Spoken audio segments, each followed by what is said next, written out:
अस्सलाम वालेकुम नाजरीन। आज हम स्ट्रॉबेरी को फ्रीज़ करेंगे।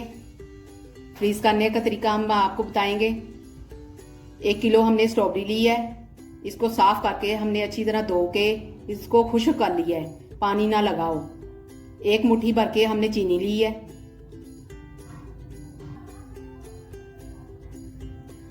अब हम पहले चीनी को इसके ऊपर लगाएंगे। ये चीनी हमने ली है, इसके ऊपर ऐसे लगा देनी है, ठीक है। और इसको अच्छी तरह मिक्स कर लेना है, ठीक है। अच्छी तरह मिक्स कर लें इसको। अच्छी तरह हमने मिक्स कर लिया है। अब हम इसको एयर टाइट बर्तन में डालेंगे। अब इसको मैंने बाउल में डाल देना है, सारी इसी में डाल दें।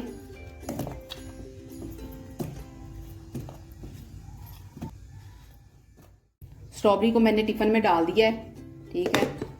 इसको बिल्कुल अच्छी तरह बंद कर दें और मैंने फ्रीज़र में इसको फ्रीज़ कर देना है। ये आप 1 साल के लिए इसको इस्तेमाल कर सकते हैं। जब दिल चाहे इसको निकालें और इस्तेमाल करें। आपने ये तरीका ज़रूर इस्तेमाल करना है। अगर आपको मेरी वीडियो पसंद आए तो इसको लाइक और शेयर करें और मेरे चैनल को सब्सक्राइब करें। अल्लाह हाफिज़।